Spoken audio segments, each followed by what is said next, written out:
Hello again, everyone. Welcome back to my YouTube channel here, and working on hacking away at my Miller cart from my 330. And yeah, first video first video of the new year 2025. We're going into it full speed ahead. Hoping it's a good year for all of you, and I hope it'll be by far one of your best years yet. So with that said, just continuing on, I'm in the process now of mounting the rear wheels on this, finally, and I came up with a solution that I used last time. I had built something very similar to this simple design that I'm doing. And so today it's just a matter of cutting some steel and drilling some holes, maybe some welding if I get that far. If not, then I'll go into that in another video, because I do have more welding to do. I need to touch up on this too, so I don't know if I'll get to that actually in this particular video. But so anyway, yeah, I came up with a very simple design of coming up with some small stanchions that are just going to get welded to the base and have 1 1/16" diameter holes that a shaft is going to slide through, and the wheels will be attached to that shaft. So to give you an idea of how I'm doing that, or a small idea, I'll remove the camera off the stand, and I'll bring it over to my trusty drill press over here, and I'll explain that, and then I think you'll have a better understanding. And then I have another piece to cut and drill and do that. When I get both these pieces fabbed and put in place, then I'll show you exactly what's up. But for now, let's take a little walk together over to the drill press. I'm going to take the camera off. See if I can't get things here for you. So, yeah, so over here, as you can see, if I can get it, there we have it. This is a piece that I had just drilled. This is an 1 1/16" bit on this drill press. And yeah, that's a heavy hole because I have a 1-inch diameter shaft that's going to slide through that. So if I can get the camera so it's giving you a little better view. There we go. That should be it. I have from this edge to this line right here, if you can see that, that's where I need to cut this from here to here. Because from this piece to the center of the hole is approximately 3 inches, and then another 2 inches down below that hole, I'll be cutting that excess waste off right there. So basically, we end up with this small section here that has an 1 1/16" hole, and then this is the actual piece that's going to be getting welded to the bottom of the frame, because this is what the shaft is going through. So as I mentioned in my first video, that, you know, there's nothing really fancy about this project. It is basically, it's pretty straightforward and elementary. So it's just a matter of keeping things square throughout the whole process. I have one more of these that I'm going to make up as I just made this one up. So and go from there. So hopefully that gives you a little better understanding of what I'm trying to achieve and accomplish.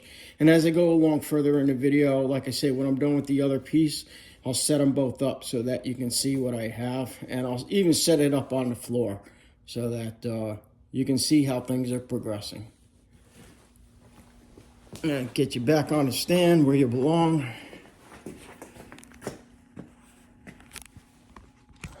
Sorry about that.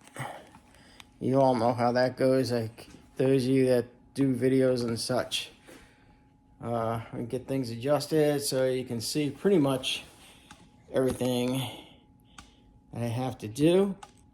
And then at some point, I will move the camera and get it closer to the drill press as I set up things on the drill press and such. So I don't want to bore you too much with this too much of the drilling process. I'll speed it up in my editing as to go along. And but I think you get the basic idea where I'm headed with this. So let's get to work.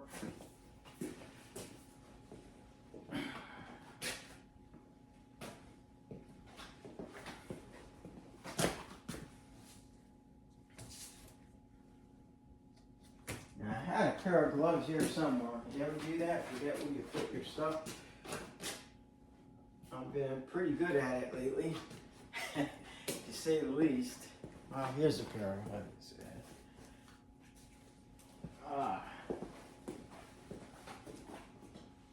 Okay, I'm going to unclamp this.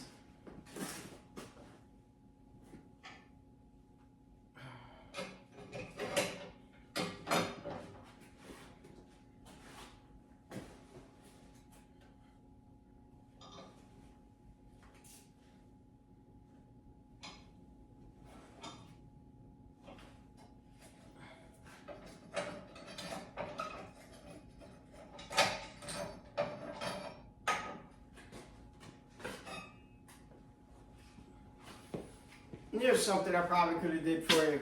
However, you just took it right off the damn drill press. I'm going to go through that. But yeah, that's, you can see the area with the X, that's waste. And this side here is also waste. So basically, between the two lines, plus that hole is what is actually needed. Now, you're probably wondering, well, that's a waste of material, isn't it? Because, you know, from here to here, I could have shortened it up. And yeah, if that's your thought process right now as you watch this video, you're absolutely right. I could have done that, and I thought about that because I'm thinking, you know, in terms of, well, hey, you know, material costs money, and to waste so much as an inch of steel today at the price of steel, aluminum, whatever it is you're buying, I think y'all got a good understanding how expensive everything is. So yeah, would love to do that. But my reason for that is when I set this on my drill press, I get a really nice clamp because of the width. It comes near the end of my table, and my throat clamps grab very nicely on each end of this and really lock it down nice and tight. Because when I'm drilling things, I don't like things moving, especially when it comes to a hole and I need the intricacies and preciseness of where the holes have to be. I like things dead on. I don't like things moving. And also for safety, you know, 1/16", that's a hell of a hole I'm drilling right now. And the last thing I want for that thing is to catch, and then this thing spinning and probably come along, maybe, I don't know, take a chance of hitting me in the chest or something going wrong and I get hurt. So I always try to incorporate safety, as you should, whenever you're doing something in your shop. Don't take shortcuts, and yeah, maybe nickel and dime it for your own safety. All right, so maybe $1.50 for this little piece, and maybe 50 cents over here for that little piece, and I'm going to risk losing fingers or something and getting hurt. It's not worth it. It's not worth it. So, you know, think of things in those terms. Whenever you're doing your projects, you know, outweigh the risk versus reward. You know, so what's my reward? Well, I'm going to save a few cents on steel, but yet I'm risking getting hurt or something along those lines. So no matter what, you're drilling holes, you're welding, whatever it is, please always be safe out there. All right. All right.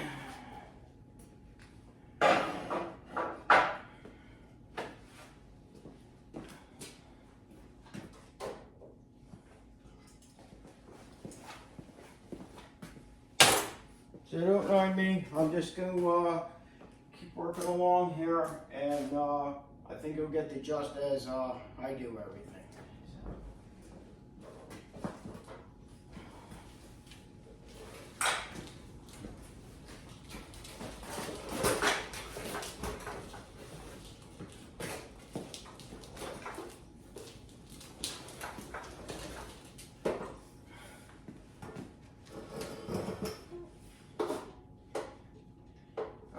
using the trusty Evolution saw here on this because I have another piece of steel, like I mentioned, I need to cut to size.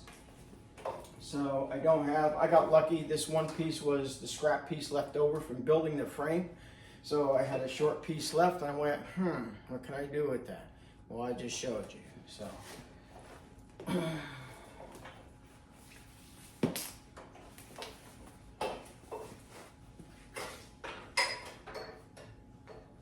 And again, I'm cutting just 3-inch channel on this.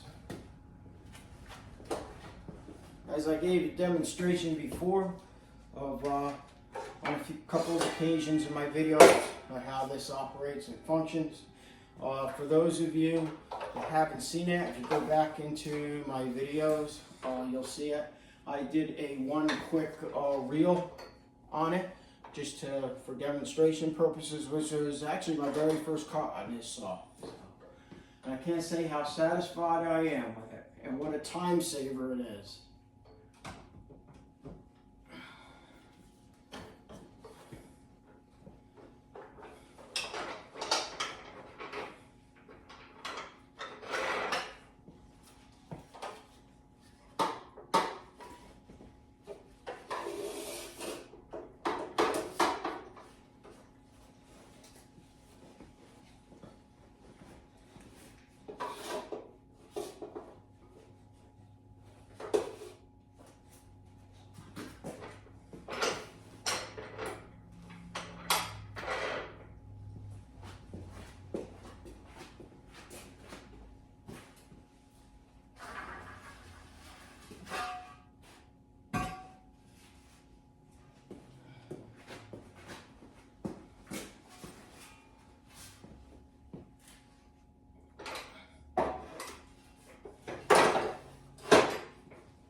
Okay, I need a piece at 16 inches in length because that's what I have here.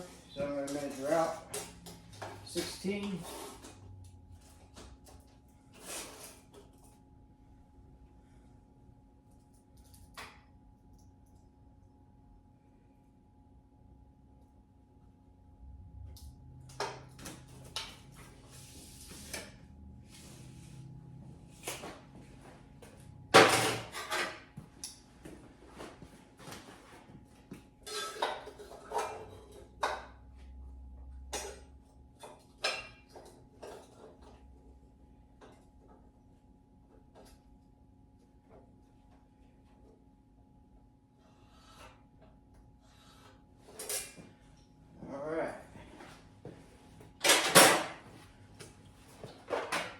Eye protection, folks. You only get one set of eyes. Alright? Safety glasses, face shields, whatever it takes. Even if you wear prescription glasses, I still advise you to put, you can get safety glasses that'll fit right over them.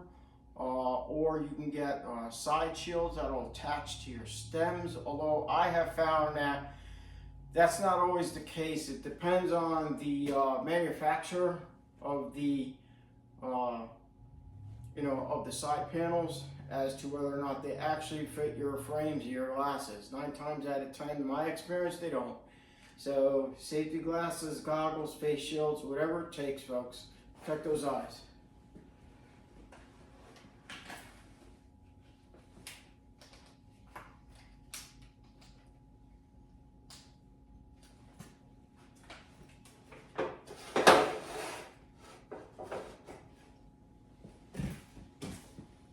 Notice I have probed my saw because I am not done setting up my blade, and I do not want my fingers anywhere near that blade when the saw is plugged in. I highly advise you do the same.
That's good there.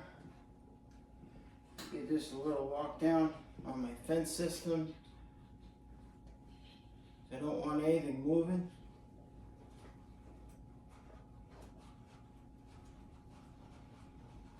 Just snug up. You don't have to really crank down on these, but you want them so that they feel firm, like nothing is going to give. I'm very gentle on my systems. It's a matter of feel. It feels pretty nice and tight. I'll double check my blade, make sure nothing's moved.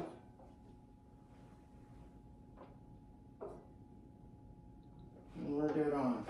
It's not that this piece has to be that accurate, but you know, I just want it as close as possible because some of it, like I said, unfortunately, is going to be waste, and that's okay. Sometimes you have to expect that in your projects, that you're going to end up with waste. You try to minimize it as much as you can, but it's, you know, it does happen.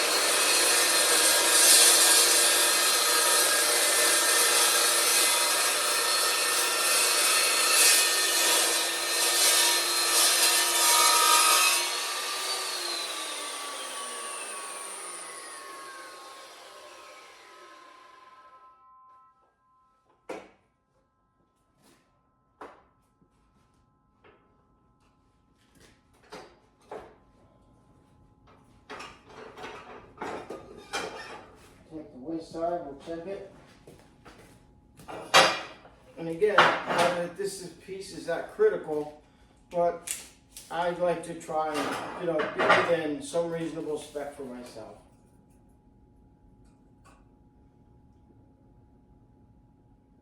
And actually, on the 16th under, but believe it or not, I overrated it at 16 because it was slightly under, so I kind of fell right on the same length dimension as what I had. So if this was a real critical member, I'd be more concerned. When I do the final cuts though, however, I'm going to want those dead on. So there's no room for error with that. Okay, that's pretty much the only piece I needed. So, removing this.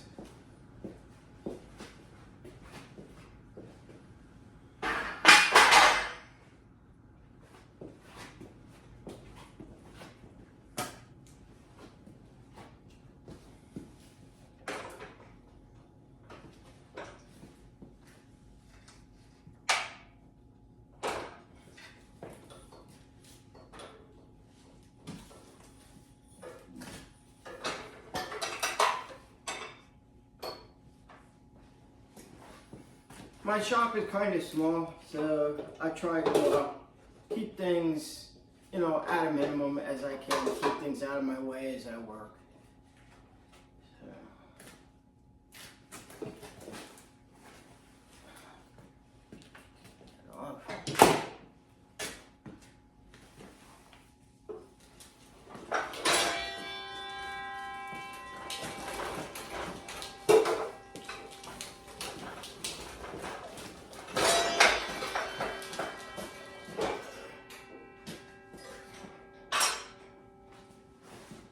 Go. Take the saw out of her way and continue on here.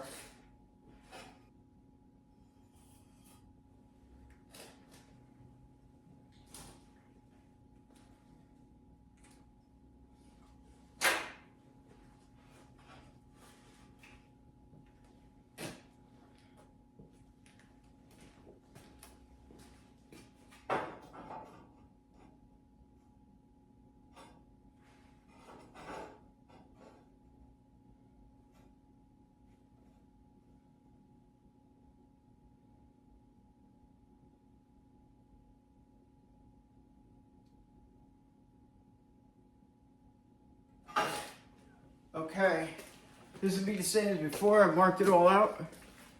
See if I can get it in the light. So from the top down to the first line is 3 inches. That's excess waste right there. From the line to, that's where the center, that's where my hole is going to be. And then from here down, from the end to here, I will lop off. So I only need, again, just that short section. And again, like I say, my reason for that is for safety, because I know the way my table's set up on my press and the way the clamps are, I can get this to really lock down nice and tight without anything moving. So to me, that's important. Start a hole and then jump up to the big bad boy. Now I could graduate and keep coming up. But I'm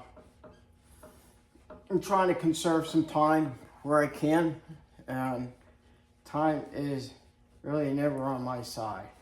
So, but it's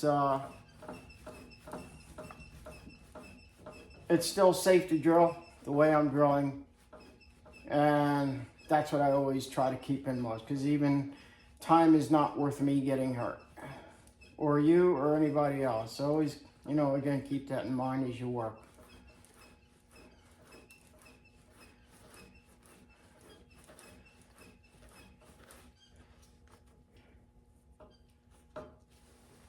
Make sure I get that. There we go.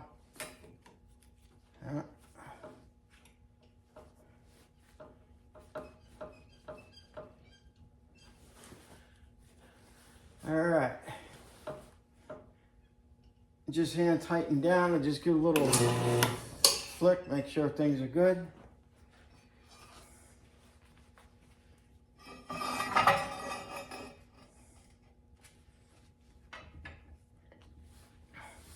Now I'll run my my bit down.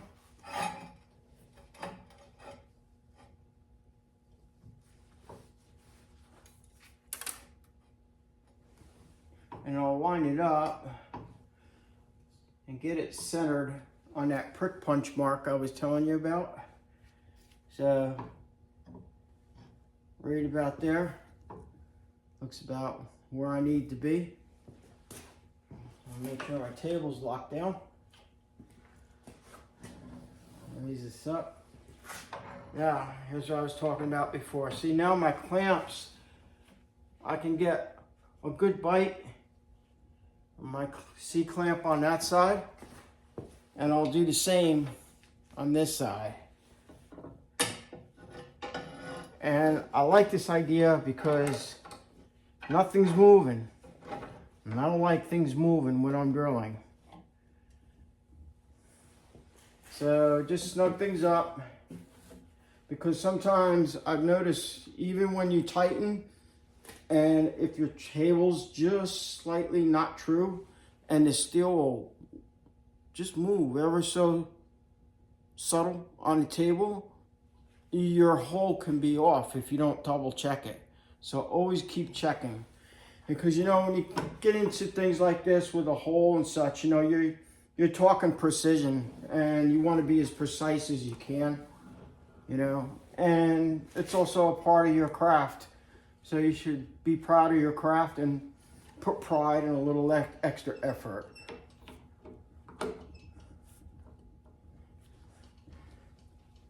All right, got that locked down really well. I'm going to check it one more time. We'll run it down to the table.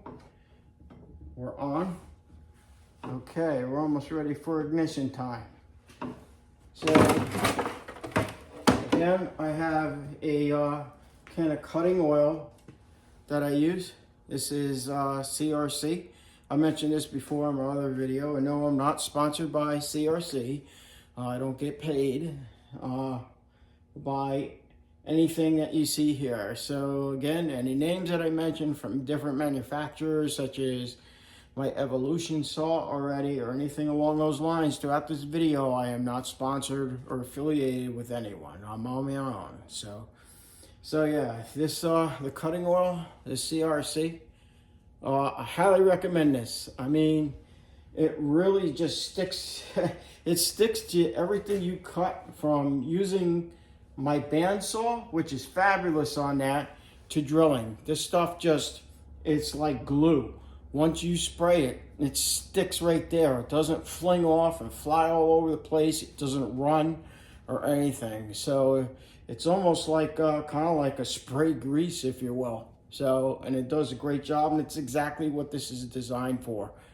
So yeah, if you get an opportunity, you could try to find it and go with that. So let's get it done.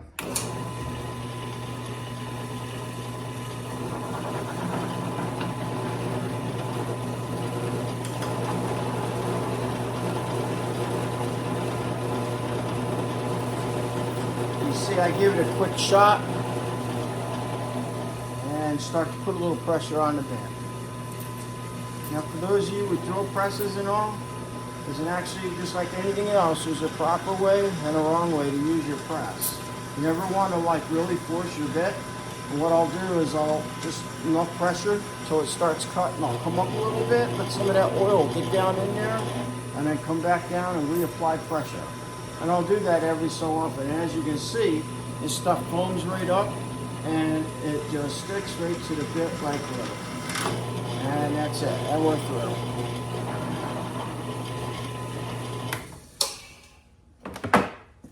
Okay, I gotta get a rag, wipe that off.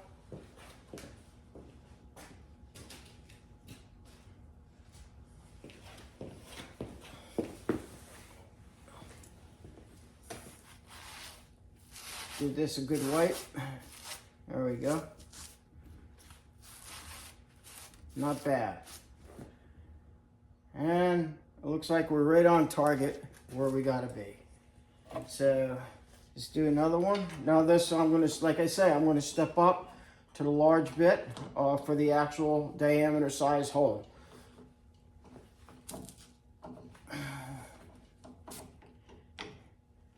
Now, when I switch up to this larger bit, you're definitely going to hear some noise out of this thing. And the reason for that, my drill press, it's not a machinist quality, I call it. It's not, you know, it's not the pro grade, if you will, or something you would find in a machine shop. The tolerances of the spindle, I can tell, or just a few thousandths off. So in other words, as it's spinning, instead of spinning nice and true, it's got a little bit of a this to it, a little bit of a wobble. This is greatly exaggerated, of course, but a little bit. But here's the deal. If your drill press does that and you use a small bit like this, it's gonna mean nothing. And most average homeowners aren't drilling inch and 16th holes. All right. At the most, I'll go to say the average homeowner, the largest they'll see in their lifetime is probably 1/2 inch. Now, I could be understating that. I know there are those of you that say, well, hell, I'm drilling that all the time. No, I said the average homeowner is probably only drilling up to maybe 1/2 inch throughout their whole lifetime. So with those size bits, yeah, it doesn't matter. You can get away if your spindle's not spinning really true. If it's a little few thousandths out, with these bits, it's gonna be fine. When I step up to this bad boy,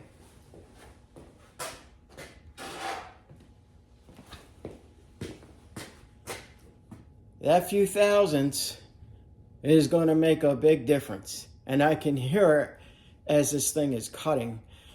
So there's a couple things with that. First of all, you have to watch, because you can risk catching and jamming. And when that happens, a couple things can happen. One is your spindle altogether is going to stop spinning. It's going to stop spinning. It's going to stop cutting. And the belts up in your machine, well, they're probably going to start smoking, and you're going to smell some funny stuff and say, what the hell is that?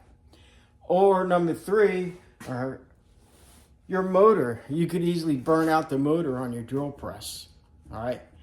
So you have to take in consideration the type of equipment that they're using and what you're asking it to do. Now, honestly, I'm asking this press that was designed for the average homeowner to do a lot here with this particular bit.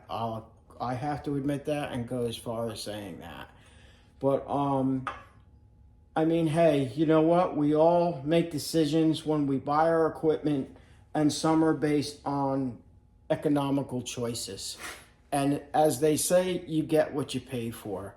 So I understood that when I bought this press, but at the same time I knew, you know what, if I'm smart about it, I can still make things work without jeopardizing my safety, jeopardizing the equipment or longevity of the equipment, and ruining it altogether. So these are things and thoughts I would just share with you, not to bore you, but these are things, like I say, my channel, I'm gearing it, you know, more towards a homeowner, the average homeowner wants to maybe fabricate and build in their homes, that it is possible to do so with what you have, providing you use your head and use a good thought process behind everything you do.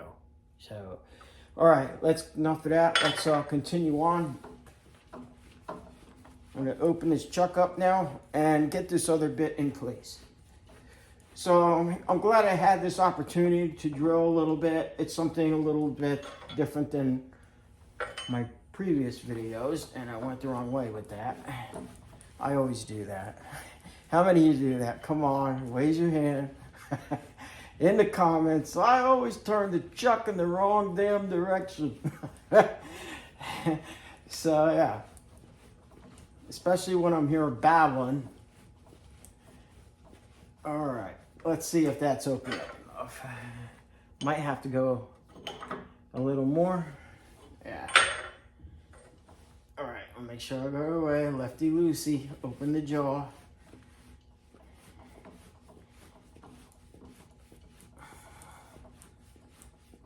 There we go.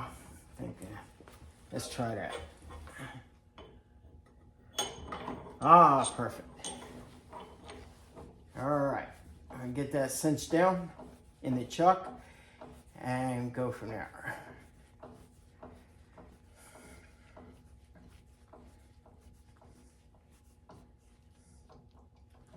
All right, get it hand tightened. Now to make sure that I have the bit inserted properly inside the chuck, I'll give this a quick flick. That's good. I see it spinning nice and true. Nothing like really out of the crazy ordinary. So that tells me I'm seated properly inside the chuck. And now I'm going to lock this down.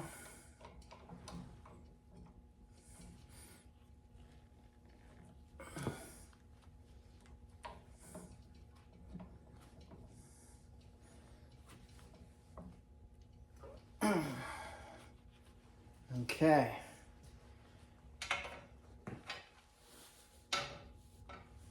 That right there. Now I'm just going to double check and make sure I'm centered, which I am, which is great. Nothing moved. I'm going to double check my clamps for safety, because I know this bit will really vibrate.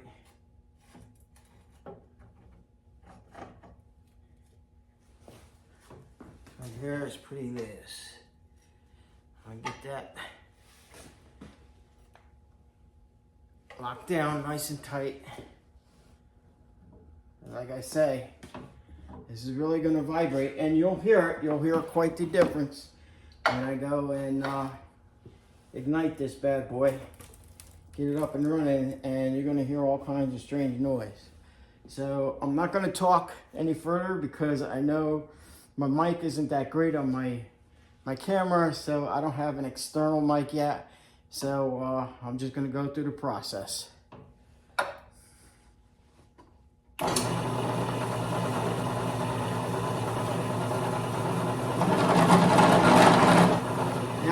do is I'm gonna go real light to start to cut. And then gradually increasing the pressure, but yet relieving as needed, especially as I see the bit start to heat up. A lot of smoke coming in off the bit. I don't want to overheat the bit and cause it to jam in the material.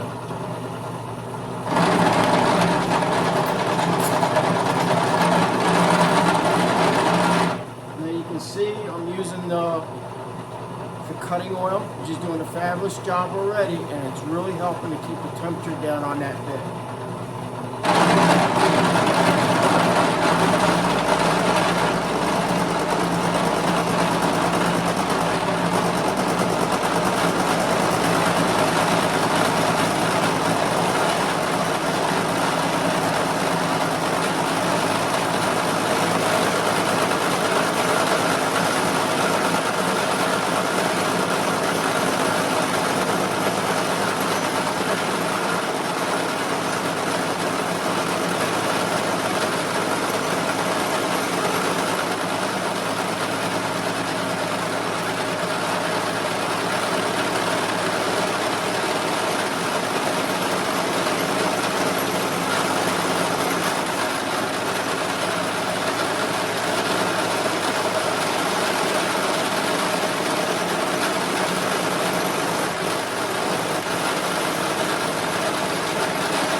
There we have it. Like I said, I told you that thing was going to make some noise. So basically, my truck not being true, as you can see, as the bit gets larger in diameter, that is greatly magnified. So, and it has an effect. So that's what all that noise was. It sounded like a freight train coming through. But yeah. But I went real gentle with it, nice and easy. I could feel the bit cutting as I'm going down.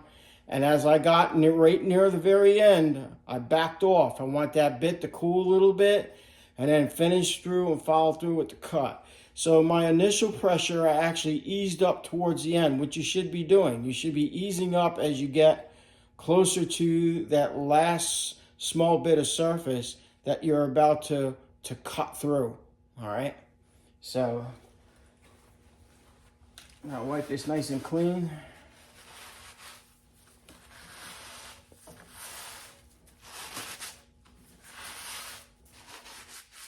Messy. That's the only thing about using. I noticed with the CRC, a little extra residual. So that's why I really entrust it, because I know the CRC brand is really going to keep my bit from a lot of years of experience of using this particular cutting fluid. It's just designed to really help keep things cool. As you can see, how much heat was coming off that bit. So I had to back off in order to make up for that, and let the bit cool a little bit, even though I'm using the cutting fluid. Now, for those of you out there, you know, you can get away with, you know, people say, well, I just use motor oil and that's it. Okay, well, motor oil lubricates, but it's not going to really do is a thorough job of keeping your bit and your blades cool, because they need to stay cool throughout the whole cutting process. So, all right, almost all cleaned up here. I'll give this, I know a lot of people just wait until they're out. I like to clean as I go along. This way, when I'm totally done with what I want to achieve for the day, I don't have so much to clean up at the end of the day because, well, I've been cleaning as I went along, so, which I really like to do.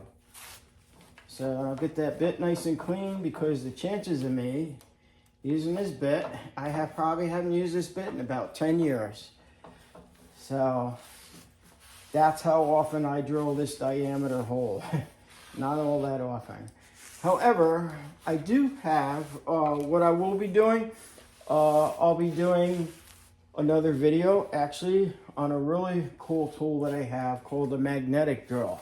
Now that is very precise. I could have used it here on this, but I decided to opt for this because I think more so of convenience. However, I have some holes that I will be drilling in this cart that I'm building, and I'm not going to be able to put the cart obviously on my drill press.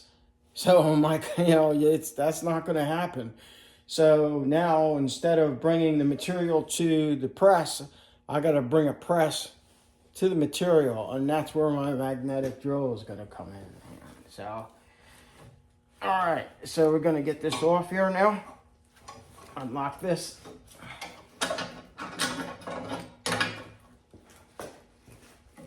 I love C-clamps. I use them wherever I can to lock things down on my table when I'm drilling, because it's just a safer way to go. And if you can see it, there we have it. One nice clean hole. And I flip it on the back.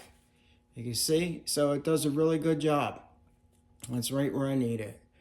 All right, we'll get these cut down, and I'll go get further with the setup and how this is gonna look.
Okay, so first one cut, and basically that's what I was after right there. And like I say, these are going to get tack welded right on the bottom, and then the shaft is going to run right through. All right, I haven't decided if I want to run the shaft fully from side to side, or if I want to do a plug weld where I would just have the shaft stick out so far, plug weld it on the back side and on the other. I could do that. I've made up my mind yet on that.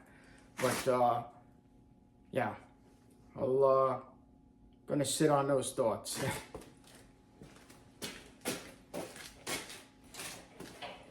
All right, get the next one done.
Pretty much as I expected.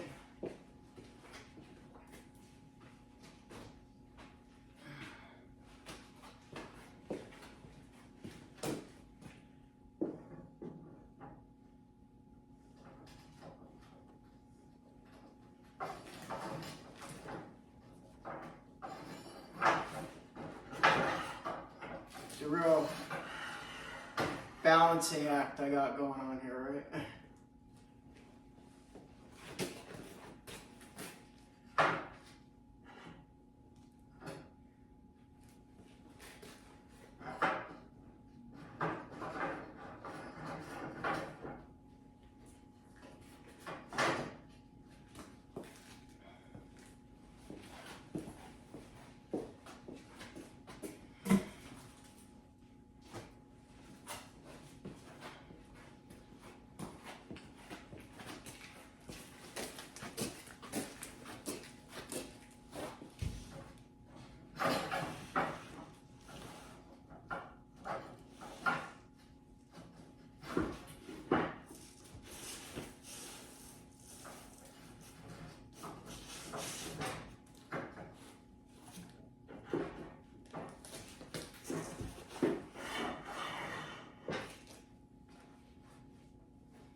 Okay, so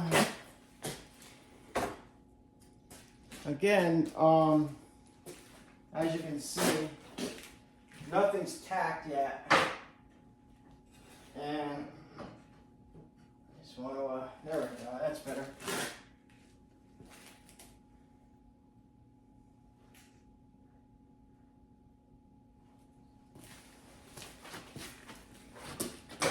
I'll be glad when things are tacked, because it's going to give me an idea of how we did.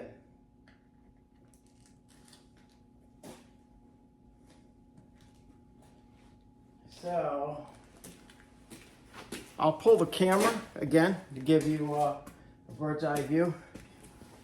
Here, I do apologize. So, if I can get this, where you can see it, basically,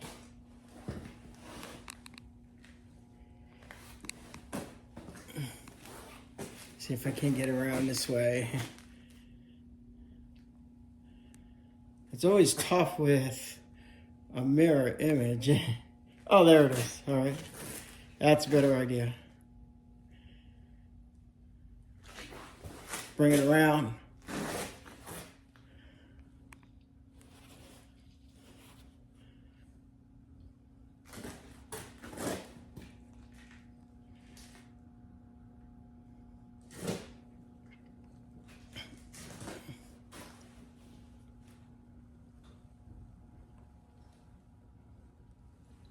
There we go. That's better. Yeah. So as you can see, these, I have to get everything tacked up in here for the shaft to go through. And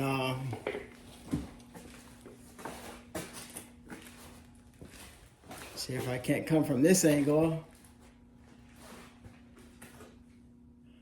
Oh yeah, that's that's a little better for you. Yeah. So if I could zoom in on that, which is sometimes easier said than done. And there you have it. So without cutting the bar stock or anything right now, that'll give you an idea of the direction I'm headed in. So far it's coming along, and starting to look more like a car. So my objective now is to get my axle points squared up and tacked in place. The axle will be cut, and I have to drill some holes in the shaft for some pins and stuff for retaining systems for the wheels so they don't fall off, you know, and things of that such. So, like I say, the big question will be, do I want to go straight across and just cut the ends? That's pretty much the way I did it in the past. Or do I save some of my bar stock and only use what's necessary for the mounting gears, and just go from there out as needed? Yeah, I gotta work on that one. So, but anyway, I'm pleased overall. Let me get this back on the stand.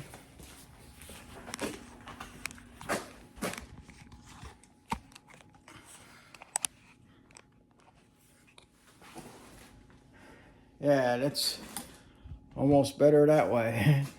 So anyway, I'm getting there. Finally where I want to be, and getting the an idea of the wheels, and hopefully everything will work out there. So that's about it for today. I think I bored you enough with wheels and holes and drilling. And yeah, I'm going to go on a little further in my next video. I should have everything established, and you know, it's getting much closer to where I want to be. I have the other plans I have for this car is I'm going to have some D-rings to mount in a certain location for being able to cinch it down on my trailer. What else did I want? I still have to come up with a way for a handle so I can maneuver and push this thing around my garage or whatever I want to do. The way I'm going to go with that, I think I might explain it in a previous video, is my hitch is actually going to help with that. Thinking about just where I'll come into the hitch itself, the receiver area, and pin and come out, and then vertical up with a bar attached to that where I can move it around. If you could almost envision as I explain it, what I'm doing. So, yeah, so little ways to go, but I'm definitely making some small progress, which I'm happy with. So, and that's about it. Well, thank you all again for watching, and I hope again that some of the things that I've shown in this video can be helpful to any of you out there, be it professional or entry level, intermediate, whatever, you know, in the world of fabrication and welding and such. So, thank you for watching, and to all my subscribers again, I can't thank you enough. I really appreciate it, and looking forward to doing more and more as I go along, especially going into 2025. So if you look at my previous video, I also mentioned some other plans and things that I have. So again, thank you all, and I'll see you on the next video.